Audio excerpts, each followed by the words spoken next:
قائد ملت شہید ملت نوابزادہ لیاقت علی خان بائے نواب صدیق احمد خان بے-تیغ سپاہی، پاکستان کی خدا حفاظت کرے۔ یہ تھے آخری الفاظ اس شہید قوم کے جس کے دل و دماغ پر زندگی کے آخری لمحے میں بھی پاکستان چھایا ہوا تھا۔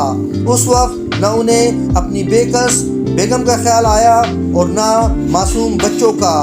میں نے انہیں آرام پہنچانے کی خاطر شیروانی کے بٹن کھول دیے اور ریشمی قمیص کو الٹ کر دیکھا تو بائیں طرف پسلیوں کے وسط میں چنے کے برابر 2 نشان اوپر نیچے ایک ہی سیدھ میں نظر آئے، جن کے منہ پر کچھ خون دکھائی دے رہا تھا۔ طبی معائنے سے تصدیق ہوئی کہ پہلی گولی نے دل کو پاش پاش کر دیا تھا اور دوسری گولی اپنا رخ موڑ کر کولے کی طرف گئی اور وہاں سے نکل گئی۔ پہلے زخم سے تو خون بہا ہی نہیں، دوسرے سے کچھ نکلا جو میری شیروانی پر خشک ہو گیا۔ میں نے چلا کر پانی لانے کے لیے کہا۔ اس پر ایک ہومیوپیتھک ڈاکٹر چودھری رفیق پانی کی کپی لے کر دوڑے ہوئے آئے۔ میں نے پانی پلانے کی کوشش کی، چند قطرے تو حلق میں اتر گئے، لیکن باقی ماندہ پانی منہ کے دونوں طرف سے بہہ نکلا۔ اس وقت میرے دکھی دل نے محسوس کیا کہ پاکستان کا درخشندہ ستارہ ڈوب گیا۔ جب ہم وزیر اعظم کے نیم مردہ جسم کو ہاتھ پر اٹھائے کمبائنڈ ملٹری ہاسپٹل لے جانے لگے تو جلسہ گاہ سے باہر ایک کار آ کر رکی اور اس میں سے نواب صاحب گورمانی نمودار ہوئے۔ چلو سواری تو آسانی سے میسر ہو گئی۔ نواب صاحب ڈرائیور کے پیچھے بیٹھ گئے اور ان کی جنبش لب سے معلوم ہوتا تھا کہ وہ کچھ ورد کر رہے ہیں۔ میں نے کار کی پچھلی نشست پر قومی قیمتی سرمایہ کو اپنے زانوں پر رکھ لیا اور پروفیسر محمد عنایت اللہ وزیر اعظم کے پیروں کو تھام کر بیٹھ گئے۔ اسپتال کے صدر دروازے کے باہر کچھ فاصلے پر میں نے کرنل سرور کو مخالف سمت موٹر سائیکل پر بہت تیز جاتا ہوا دیکھ کر اشارہ کیا۔ اسپتال میں جیسے ہی ہماری کار رکی وہ بھی پہنچ گئے اور کار ہی کے اندر ایک انجیکشن دے دیا۔ جب وزیر اعظم کو اسٹریچر پر ڈال کر آپریشن تھیٹر میں لے گئے اس وقت صرف میں اور گورمانی صاحب ان کے ساتھ تھے، جہاں کرنل میاں اپنے محبوب وزیر اعظم کی خدمت اور علاج کے لیے بے چین تھے۔ انہوں نے فوراً اپنے ہاتھوں سے دل کی مالش کی، جسم کو خوب ہلایا جلایا، پھر پاؤں کی ایک رگ کاٹ کر تازہ خون جسم کے اندر پہنچانے کی کوشش کی، لیکن ہر کوشش بے سود ثابت ہوئی کہ یہی مشیت عزیزی تھی۔ جب کرنل میاں نے اعلان کر دیا کہ وزیر اعظم وفات پا گئے ہیں تو نواب گورمانی مجھے دلاسا دے کر فوراً اپنے دولت قدے پر چلے گئے۔ وزیر اعظم کے غم میں کرنل میاں بھی بڑے نڈھال تھے، تاہم جب انہوں نے اپنے جذبات پر قابو پا لیا تو وہ دوسرے کمرے میں جہاں لاش کے پاس بیٹھا ہوا تھا تشریف لائے، مجھے پرسہ دیا اور میت کو غسل دینے کی اجازت مانگی۔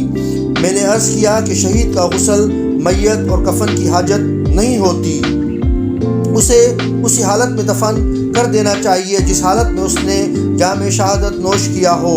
پھر بھی بہتر ہے نواب صاحب گورمانی سے مشورہ کر لیا جائے۔ نواب صاحب کو ٹیلی فون کیا گیا تو وہ جواب ملا کہ ان کو اطلاع نہیں دی جا سکتی، وہ کانفرنس میں مصروف ہیں۔ دوبارہ میرے اصرار پر فون کیا گیا لیکن یہی اطلاع ملی کہ کمرے کے اندر کوئی نہیں جا سکتا۔ بالآخر کرنل میاں نے کہا، میں آپ کے جذبات کی قدر کرتا ہوں لیکن غسل دینا ضروری ہے کیونکہ جسم میں خون ٹھساٹھس بھرا ہوا ہے اور ہم اسے نکالیں گے تاکہ لاش خراب نہ ہو۔ چنانچہ کرنل میاں کے اس طبی مشورے پر عمل کیا گیا اور وزیر اعظم کی لاش کو غسل دیا گیا۔ دفنائے جانے کے بعد میں نے دیکھا کہ وزیر اعظم کا چہرہ روشن تھا اور اس پر کسی کرب و اضطراب کی کیفیت نہ تھی۔ وہاں وہی سکون اور اطمینان موجود تھا جو بقید حیات ہوا کرتا تھا۔ لیاقت علی خان نے نہایت شجاعت اور دلیری سے موت کا مقابلہ کیا اور ایک بے باک مرد مومن کی شان سے اپنے پروردگار کی بارگاہ میں حاضر ہو گئے۔ وزیر اعظم کی شیروانی کے بائیں جیب سے جو دل کے قریب تھی ریوالور اور پستول کے بجائے چھوٹی حمائل شریف سبز کپڑے میں سلی ہوئی برآمد ہوئی، جس سے ان کا خدا پر توکل اور اسلام دوستی ظاہر ہوتی ہے۔ ہم نے جب کبھی ان سے حفاظتی تدابیر اختیار کرنے کے لیے کہا تو انہوں نے اس کا مذاق اڑایا اور صاف صاف کہا کہ موت کی گھڑی اٹل ہوتی ہے اور جب وہ گھڑی آن پہنچے گی تو کوئی نہ بچا سکے گا۔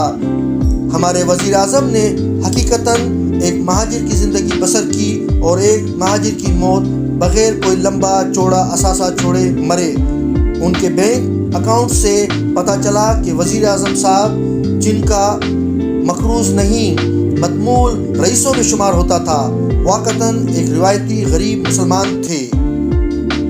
ہندوستان میں ان کی منقولہ اور غیر منقولہ جائیداد، جیسا کہ ہر شخص جانتا ہے، اتنی تھی کہ انہیں کم از کم لکھ پتی ہونا چاہیے تھا، لیکن انہوں نے اپنے دامن کو لالچ، زرپرستی اور مالی آلائش سے ہمیشہ پاک رکھا۔